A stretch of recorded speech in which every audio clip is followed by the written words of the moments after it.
সকালবেলা রিন্নিদের বাড়ি যাওয়ার জন্য ধুম লেগেছে। আফজাল চৌধুরী হুকুম দিয়েছেন জামাই যাবে রাজকীয় হলে, তাই আরাবকে বাধ্য হয়ে নীল রঙের একটা সিল্কের পাঞ্জাবি পরতে হয়েছে। আরাব আয়নার সামনে দাঁড়িয়ে পাঞ্জাবিটা ঠিক করছিল আর গজগজ করছিল। রিনি, এই সিল্কের কাপড়টা পরলে গায়ে কেমন সুরসুরি লাগে। আমার সাদা সুটি পাঞ্জাবিটা কি দোষ করেছিল? রিনি খাটে বসে আলতা পরছিল। সে বাঁকা চোখে তাকিয়ে বলল, সাদা পাঞ্জাবি পরলে আপনাকে হাসপাতালের ওয়ার্ডরোব বয় মনে হয়। আজ আমার বাবার বাড়ি যাচ্ছি, একটু কালারফুল না হলে লোকে কি বলবে? আর এই নীল রঙের আপনাকে উম্মা একটু কম পচা লাগছে। আরাব পাঞ্জাবির হাতা বোতাম লাগাতে গিয়ে হঠাৎ ওহো করে চিৎকার দিয়ে উঠল। রিনি, একই আমার পিঠে কি যেন বিচ্ছে। রিনি মনে মনে খিলখিল করে হাসল। সে পাঞ্জাবির ভেতরের দিকে খুব সাবধানে একটা ছোট সেফটি পিন আগলা করে আটকে রেখেছিল। সে খুব নিরীহ মুখ করে বলল, কই দেখি। ও, হয়তো কাপড়ের কোনো সুতো আপনার শক্ত গায়ে লেগে ব্যথা দিচ্ছে। সহ্য করে নিন স্যার, ডিল তো মনে হচ্ছে। আরাব দাঁতে দাঁত চেপে বলল, মনে আছে, কিন্তু এই নীল রঙের অত্যাচারের সাথে সাথে পিনের খোসাও খেতে হবে, এটা ডিলের শর্তে ছিল না। গাড়ি রিনিদের বাড়ির সামনে এসে থামলো। ফাহিম দৌড়ে দৌড়ে আসলো। রিনি তাড়াতাড়ি ফাহিমকে গাড়ির মধ্যে বসিয়ে দেয়। আরাব বোকার মতো তাকিয়ে আছে। রিনি একটা বোকার মতো হাসি দিয়ে বলে, ফাহিম একা থেকে কি করবে, আমাদের সাথে চলুক। আরাব কোনো কথা না বলে বসে গাড়িতে। রিনির আব্বু হাসান সাহেব আর আম্মু গেটেই দাঁড়িয়েছিলেন। জামাইকে নামতে দেখেই হাসান সাহেব জড়িয়ে ধরলেন। আরে এসো বাবা আরাব, তোমাকে নীল পাঞ্জাবিতে একদম প্রিন্স মনে হচ্ছে। আরাব একটা কাট হাসি দিয়ে বলল, ধন্যবাদ আব্বু।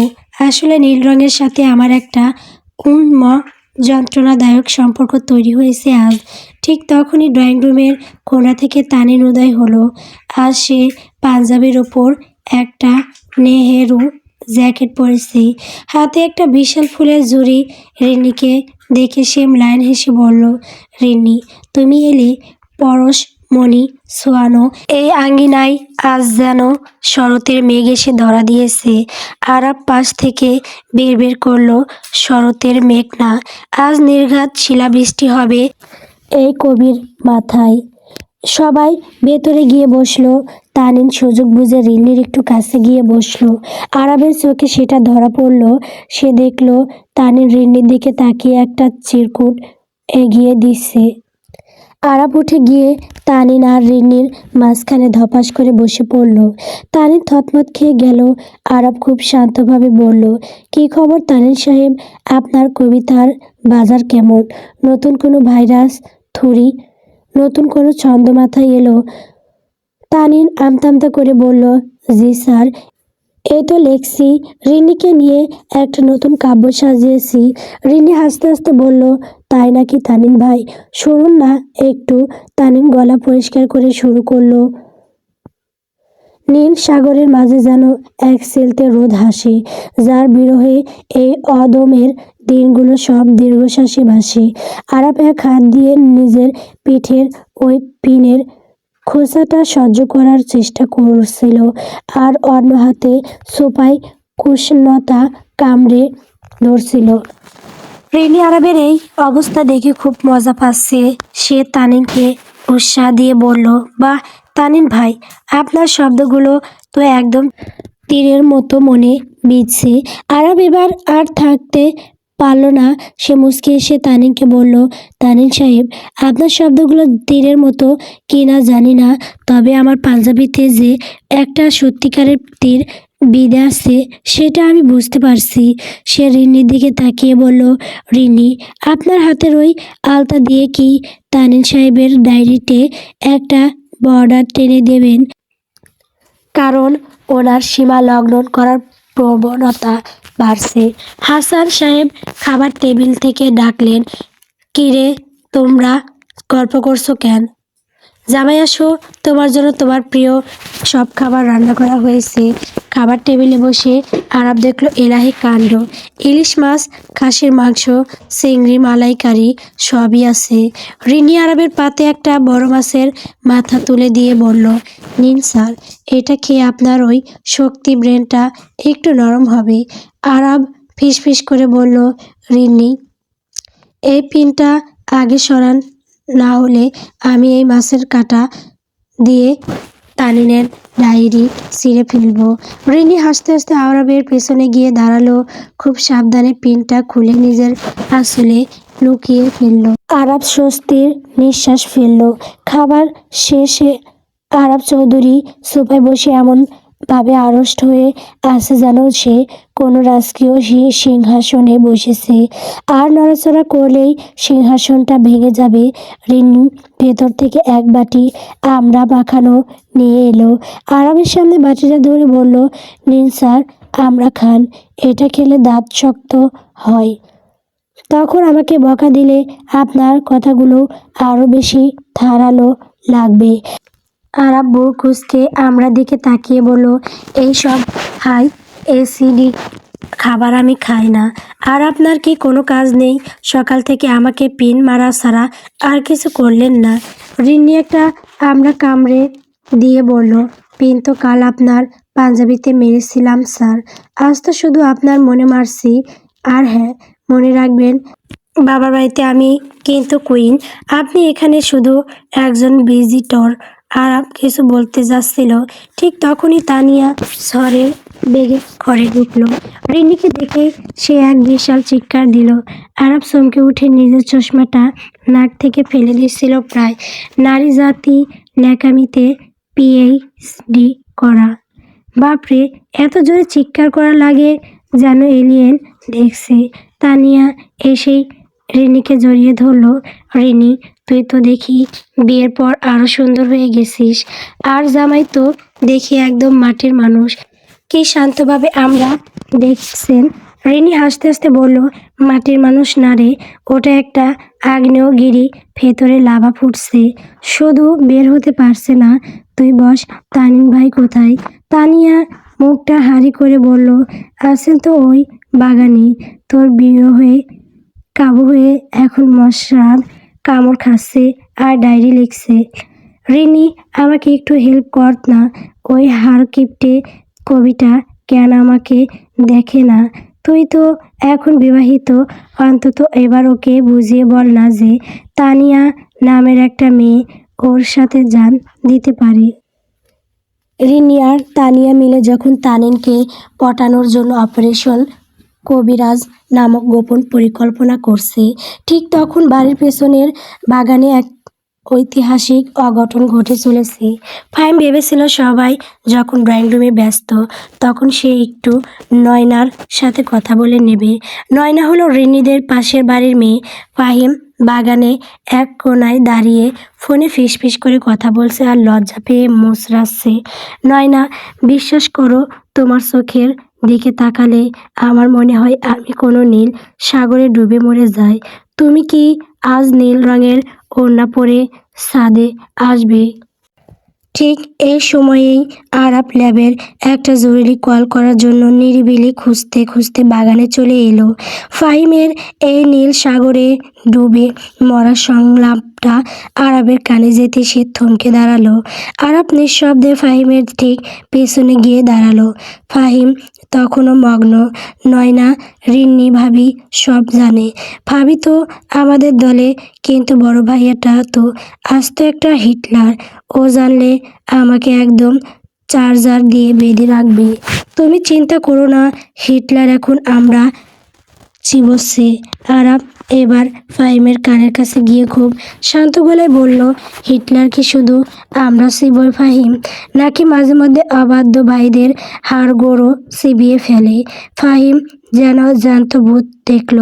সে লাফ দিয়ে 3 হাত দূরে সরে গেল, আর তার হাত থেকে ফোনটা টুপ করে ঘাসের উপর পড়ে গেল। ফাহিম কাঁপতে কাঁপতে বলল, ভাইয়া আপনি? মানে আমি ড্রেনেজ সিস্টেম দেখছিলাম। আরাব ফোনটা মাটি থেকে তুলে নিয়ে দেখলো কলার আইডিতে লেখা নয়না মাই হার্ট। আরব ফোনটা কানে দিয়ে বলল, হ্যালো নয়না, হিটলার বলছি। ফাহিম এখন ড্রেনেজ সিস্টেম দেখছে। আপনি কি ড্রেনের ভেতর থেকে কথা বলছেন? ওপাশ থেকে নয়না একটা চিৎকার দিয়ে ফোন কেটে দিল। ফাহিম তখন প্রায় কান্নায় ভেঙে পড়ছে। ভাইয়া প্লিজ আব্বুকে বলবেন না। নয়না রিন্নি ভাবির বান্ধবীর ছোট বোন, ও খুব ভালো মেয়ে। আরাব রাগে কাঁপতে কাঁপতে ফাহিমের কলার ধরলো। রিনি জানে রিনি কাল রাতে আমাকে ইমোশনাল ব্ল্যাকমেল করে জড়িয়ে ধরলো যাতে আমি এখানে শান্ত থাকি, আর সে তোকে এখানে প্রেম করার সুযোগ করে দিচ্ছে। তার মানে জেরি আর ছোট জেরি মিলে আমাকে একদম পা গোল বানিয়ে ছেড়েছিস। আরাব হিড় হিড় করে টেনে ফাহিমকে ড্রয়িং রুমে নিয়ে এলো। সেখানে তখন রিনি, তানিয়া আর হাসান সাহেব বসে চা খাচ্ছিলেন। তানিনও এক কোণায় বসে তানিয়ার দিক থেকে মুখ ফিরিয়ে ডায়েরি লিখছিল। আরাব জ্বরের বেগে ঘরে ঢুকে ফাহিমের ফোনটা টি টেবিলের ওপর আছাড় দিল। এই নিন আপনাদের প্রেম কাহিনী। রিনি, আপনি এই সব জানতেন? রিনি থতমত খেয়ে গেল। স্যার, মানে ফাহিম তো ছোট মানুষ। আরাব চিৎকার করে উঠল, ছোট মানুষ? ছোট মানুষ কি নীল সাগরে ডুবে মরার পরিকল্পনা করে? আর এই নয়না নামের মেয়েটা কি? তার সাথে ফাহিমের ডায়েরি আদান প্রদান হচ্ছে কেন? হেড স্যারের মেয়ের সাথে প্রেম করে ফাহিম তো আমার চাকরিটাও খাওয়ার ব্যবস্থা করেছে। হাসান সাহেব অবাক হয়ে বললেন, আরে বাবা আরাব, শান্ত হও। ছোটদের মন। শান্ত হব না আব্বু। আরাব চেঁচিয়ে বলল, ফাহিম এখনই ব্যাগ গুছিয়ে গাড়িতে ওঠ। আর রিনি, আপনার এই ষড়যন্ত্রের বিচার আমি বাসায় গিয়ে করব। আপনি কাল রাতে আমাকে চার্জ করার নামে যা নাটক করেছেন তার আসল উদ্দেশ্য আমি বুঝে গেছি। রিনি এবার রেগে গিয়ে দাঁড়িয়ে পড়ল। কী নাটক করেছি আমি? ফাহিম কাউকে পছন্দ করলে আপনার সমস্যা কী? আপনি কি জানো আপনার মতো সারাদিন খিটখিটে হয়ে চশমার আড়ালে মুখ লুকিয়ে থাকুক? আপনার জীবনে তো কেউ নেই, তাই আপনি অন্যের ভালো দেখতে পারেন না। তানিয়া আর তানিন দাঁড়িয়ে দাঁড়িয়ে এই লড়াই দেখছে। তানিন ডায়েরিতে নোট নিতে শুরু করলো। প্রেমের দায়ে ভাই আজ খুনি, রিনি আজ মহিষাসুর মর্দিনী। ভাই আমারই হাসি আসতেছে। আরব কোনো কথা না শুনে ফাহিমকে এরকম টেনে হিঁচড়ে গাড়ির দিকে নিয়ে যেতে লাগলো। রিনি পিছন থেকে চিৎকার করতে লাগলো, যান, পালিয়ে যান, আপনি একটা ভীতু হিটলার। আরব পিছনে না ফিরে বলল, 2 মিনিটের মধ্যে যেন গাড়িতে দেখি। রিনি, আমি যাব না, আপনি যান। বলল তো ঠিকই, কিন্তু পিছ পিছ ঠিকই গাড়িতে গিয়ে বসলো। আরব গাড়িতে উঠে স্টার্ট দিয়ে রিন্নির দিকে তাকিয়ে বলল, জেরি মনে করেছিল সে টমকে জব্দ করেছে, কিন্তু জেরি ভুলে গেছে টম যখন খেপে যায় তখন সে পুরো বাড়ি মাথায় করে নেয়। বাসায় আসুন বিশেষ জেরি, আপনার জন্য নতুন ভাইবা ওয়েট করছে। গাড়িটা ধুলো উড়িয়ে বেরিয়ে গেল। ফাহিমের কান্নার আওয়াজটা হালকা হয়ে মিলিয়ে গেল। রেনির আগে পা গাড়ির দরজার বারবার বাড়ি দিচ্ছে। ঢাকা ফেরার পুরোটা রাস্তা আরাব একটা কথাও বলেনি। গাড়ির ভেতর পিনপিতন নীরবতা, শুধু ফাহিমের ফুপিয়ে কাদার শব্দ শোনা যাচ্ছিল। আর বাসায় পৌঁছানোর সাথে সাথেই আরাব ফাহিমকে এরকম ধাক্কা দিয়ে তার ঘরে পাঠিয়ে দিয়ে বাইরে থেকে তালা লাগিয়ে দিল। রিনি পিছন থেকে চিৎকার করে বলল, এটা জেলখানা না স্যার, নিজের ভাইকে এভাবে বন্দি করতে পারেন না আপনি। আরাব একটা অগ্নি দৃষ্টি হেনে নিজের ঘরের দিকে গটগট করে চলে গেল। রিনি আর দেরি না করে ফাহিমের ঘরের জানালার কাছে গিয়ে দাঁড়ালো। বেচারা ফাহিম বিছানায় উপর হয়ে পড়ে কান্না করছে, যেন তার জীবনের সব নয়না আজ অন্ধকার হয়ে গেছে। রিনি জানলার গ্রিল ধরে রাখলো, ফাহিম, ওরে পাগলা, শান্ত হ, আমি আছি তো। ফাহিম মুখ তুলে তাকালো, চোখ দুটো টকটকে লাল। ভাবি, ভাইয়া নয়নাকে ফোন করে যা তা বলেছি। নয়না আমাকে ব্লক করে দিয়েছে। আমার লাইফটা এখন ব্ল্যাক হোল হয়ে গেছে ভাবি, আমি আর বাঁচবো না। রিনি অনেক কষ্টে নিজেকে সামনে নিয়ে বলল, আরে ধুর, তোর ভাইয়া হলো একটা লজিক্যাল রবট, ও তোকে রাগাতে এইসব করেছে। তুই একটু খেয়ে নে, আমি দেখছি ওই হিটলারকে কীভাবে সাইজ করা যায়। ফাহিমকে কোনো মতে সান্ত্বনা দিয়ে রিনি এবার পা বাড়ালো নিজের ঘরের দিকে। আজ তাকে মরণ কামড় দিতেই হবে। ঘরে ঢুকে রিনি দেখলো আরাব গায়ে পাঞ্জাবিটা খুলে সোফার উপর ছুঁড়ে ফেলেছে। সে রাগে অস্থির হয়ে পায়চারি করছে আর বিড়বিড় করছে, হেড স্যারের মেয়ে, আমার কেরিয়ারের 12টা বাজিয়ে ছাড়বে এই ছেলেটা। রিনি গিয়ে আরাবের সামনে দাঁড়ালো। স্যার, একটু শান্ত হন। ফাহিম বাচ্চা ছেলে, ভুল তো মানুষই করে। শান্ত হব?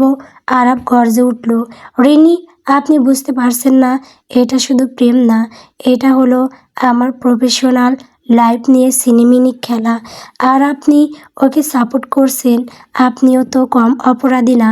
আরাব কোনো কথা শুনতে রাজি না। সে রিন্নিকে সরিয়ে দিয়ে বারান্দার দিকে যাচ্ছিল। রিন্নি বুঝতে পারল শুধু কথাই এই বরফ গলবে না। সে ঝট করে আরাবের হাত ধরে টান দিল। আরাব থমকে দাঁড়ালো। রিনি এবার কোনো কথা ছাড়াই আরাবকে পেছন থেকে জড়িয়ে ধরল, ঠিক কাল রাতের মতো শক্ত করে। আরাব চমকে উঠল। সে রিনিকে ছাড়ানোর চেষ্টা করে বলল, রিনি ছাড়ুন, এসব ন্যাকামি দিয়ে কাজ হবে না। আমি আমার সিদ্ধান্তে অটল। আরাব নিজেকে ছাড়িয়ে নেওয়ার জন্য ধস্তাধস্তি শুরু করতেই রিনি ওর সামনে গিয়ে দাঁড়ালো। আরাব যখন রাগে ফেটে পড়ে আবার কিছু বলতে যাবে, ঠিক তখনই রিনি কোনো সুযোগ না দিয়ে আরাবের ঠোঁটের নিজের ঠোঁট চেপে ধরল। আরাবের চোখ দুটো বিস্ময়ে বড় বড় হয়ে গেল। পুরো পৃথিবীটা যেন এক মুহূর্তের জন্য থেমে গেল। আরাব চৌধুরী মস্তিষ্কের সব নিউরন যেন এক নিমেষে শর্ট সার্কিট হয়ে গেল। তার সেই রাগ, হেড স্যারের ভয়, ফাহিমের প্রেম, সব কিছু যেন এই এক উষ্ণ ছোঁয়ার বাষ্প হয়ে উড়ে গেল। কয়েক সেকেন্ড পর রিনি সরে দাঁড়িয়ে হাঁপাতে হাঁপাতে বলল, এবার কি শান্ত হয়েছে? আরাব পাথরের মতো দাঁড়িয়ে রইল। তার সেই দাপুটে চেহারাটা এখন একদম বোকা হয়ে গেছে। সে তোতলাতে তোতলাতে বলল, রিনি, আপনি আপনি এটা কি করলেন? এটা তো ডিলের বাইরে ছিল। রিনি নিজের ওড়নাটা ঠিক করে বলল, ডিল দিয়ে কাজ হচ্ছিল না তো, তাই ডাইরেক্ট অ্যাকশনে যেতে হলো। শুনুন স্যার, ফাহিম আর নয়নাকে আলাদা করার চেষ্টা করবেন না। আপনার ভয় তো আপনার কেরিয়ার নিয়ে, তাই না? ফাহিম যদি নয়নাকে বিয়ে করে তবে হেড স্যার আপনার বস না, আপনার আত্মীয় হয়ে যাবেন। তখন আর ভয় কিসের? আরাব একটা দীর্ঘশ্বাস ফেলে খাটে ডপাস করে বসলো। তার রাগ এখন পুরোপুরি পানি। সে কিছুক্ষণ চুপ করে থেকে রিন্নির দিকে তাকালো। রিন্নির চোখে তখন এক বিজয়ী হাসি। আরাব গম্ভীর গলায় বলল, আপনি একটা আস্ত ডাইনি, মানুষকে বশ করতে খুব ভালো জানেন। সেই একটু থেমে আবার বলল, ঠিক আছে, আমি হেড স্যারের সাথে কথা বলবো, তবে মনে রাখবেন কোনো হারাম কাজ আমি এই বাড়িতে হতে দেব না। যদি ওদের মধ্যে সত্যি ভালোবাসা থাকে তবে বিয়ের মাধ্যমেই সব হবে। তার আগে ফাহিম ওই মেয়ের ছায়াও মারাতে পারবে না। এটাই আমার শেষ কথা। রিনি খুশিতে হাততালি দিয়ে উঠল। থ্যাংক ইউ স্যার, আপনি যে ভেতরে ভেতরে এত রোমান্টিক সেটা আজ প্রমাণ হয়ে গেল। আরাব মুখ কুড়িয়ে নিয়ে বিড়বিড় করলো, রোমান্টিক না ছাই, আপনি তো আমার ইকুয়েশনই চেঞ্জ করে দিলেন। রিনি মনে মনে বলল, টমকে জব্দ করার জন্য মাঝে মাঝে জেরিকে একটু রাগিনী হতে হয়। ফাহিমের ঘরের তালার চাবিটা আরাব টেবিলের ওপর রেখে দিল। রিনি জানতো এই যুদ্ধে আজ সে জিতে গেছে, কিন্তু বাসর রাতের পর আজকের এই সারপ্রাইজ আরাব চৌধুরীকে যে আজীবন মনে রাখতে হবে সেটা রিনি খুব ভালো করেই জানে। গল্প বিপরীত মেরুর টানে। গল্পটি কেমন হয়েছে কমেন্ট করে বলবেন। পরবর্তী পর্ব পাওয়ার জন্য সবাই আমার চ্যানেলটিকে সাবস্ক্রাইব করবেন, লাইক করবেন। সাবস্ক্রাইব করলে গল্প দেওয়া হবে, তাছাড়া দেওয়া হবে না।